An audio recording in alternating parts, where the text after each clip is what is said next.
নির্বাচনে বাংলার আসনগুলোর হাল হকিকত নিয়ে আমাদের আলোচনা 42 শুরু করলাম। আমি অনিকেত চট্টোপাধ্যায়। আগের বিভিন্ন হিসেব, লোকসভা ভোট, বিধানসভা ভোট, পঞ্চায়েত মিউনিসিপ্যালিটির ভোট আর এলাকায় সংগঠনের নিরিখে আমরা একটা প্রবণতা দেবার চেষ্টা করছি। আজ উলুবেড়িয়া। 57 সালে এই আসনে মার্ক্সবাদী ফরওয়ার্ড ব্লক জিতেছিল, তার আগে কংগ্রেস। কিন্তু সময় বদলেছে। একদা উলুবেড়িয়াকে সিপিআইএম এর দুর্গ বলেই ভাবা হতো, যেখানে সেই 1971 থেকে এক টানা 2004 পর্যন্ত 10 বার সিপিআইএম জিতেছে। এর মধ্যে 8 বার জিতেছিলেন সারা ভারত কৃষক সভার বিরাট নেতা হান্নান মোল্লা। সেই 1980-তে 60% বেশি ভোটে জিতেছিলেন। তারপর থেকে 7 বার জিতেছেন কম বেশি 50% ভোট পেয়ে। হারলেন 2009 তৃণমূলের সুলতান আহমেদের কাছে। অবশ্য 2004-এ কংগ্রেস আর তৃণমূলের মিলিত ভোটের চেয়ে সামান্য বেশি ভোট পেয়েছিলেন হান্নান মোল্লা। তখন থেকেই ক্ষয়ী ছিল সংগঠন। 2009-এ মনমোহন সরকারের উপর থেকে সমর্থন প্রত্যাহার, যাতে হান্নান মোল্লার বিরাট সায় ছিল। ওই সূত্র ধরেই সেবারে কংগ্রেস আর তৃণমূলের জোট হলো, হান্নান মোল্লা হারলেন। তারপর থেকে এই আসনে তৃণমূলের দখল। প্রথমে 2009-এ হান্নান মোল্লাকে হারালেন সুলতান আহমেদ। 2014-তে হান্নান মোল্লা কিন্তু আর দাঁড়ালেনই না। এবারে সিপিআইএম এর সাবিরুদ্দিন মোল্লা পেলেন 31% ভোট। সুলতান আহমেদ তৃণমূলের পেলেন 48% ভোট, আর বিজেপির ছিল 11.56% ভোট। এরপরে 2018-তে সুলতান আহমেদ মারা যাওয়ায় বাই ইলেকশন হলো। ওনার স্ত্রী সাজদা আহমেদ তৃণমূলের হয়ে জিতলেন 61% বেশি ভোট পেয়ে।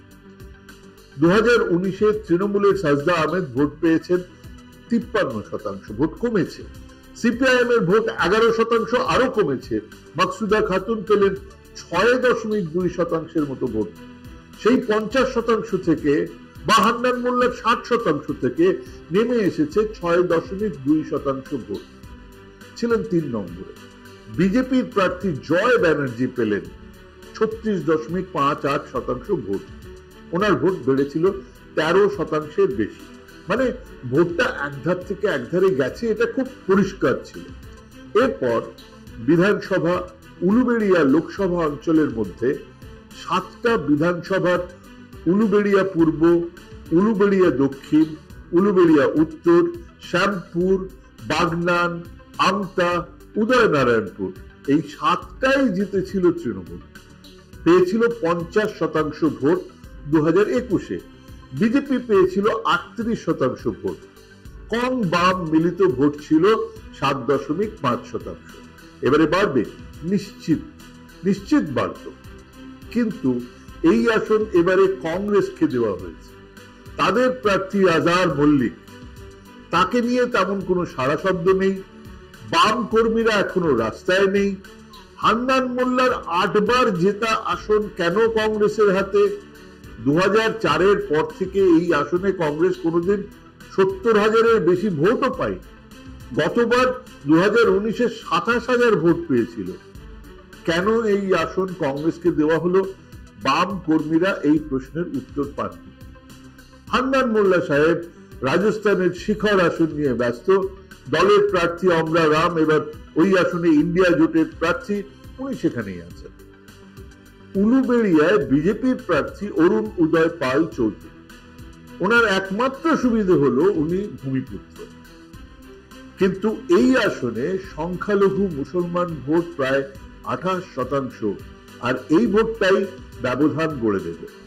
এখানে আইএসএফ প্রার্থী দিয়েছে মাফিকুল ইসলাম, তাদের প্রার্থী, কিন্তু তেনাকে দেখেছেন কজন জানা নেই, রাস্তাতেও নেই। এই অঞ্চলের পঞ্চায়েত সমিতি বা জেলা পরিষদে তৃণমূলের বিশাল দখলদারি। সংসদীয় আসনের বিরাট অংশ হাওড়া জেলার পঞ্চায়েত এলাকার মধ্যেই পড়ে। তো সেই নির্বাচনের হিসেব বলছে 42টা জেলা পরিষদ আসনের 42টাই তৃণমূলের হাতে রয়েছে। 14টার মধ্যে 14টা পঞ্চায়েত সমিতি আর 157টা গ্রাম পঞ্চায়েতের মধ্যে 152টা রয়েছে তৃণমূলের হাতে। কাজেই তৃণমূলের হাতেই মধুভাণ্ডের বিতরণের ক্ষমতা রয়েছে, তার প্রভাব তো ভোটে পড়বেই। সব মিলিয়ে এই আসনে বিরোধীদের চেয়ে অনেকটা এগিয়ে আছে তৃণমূল।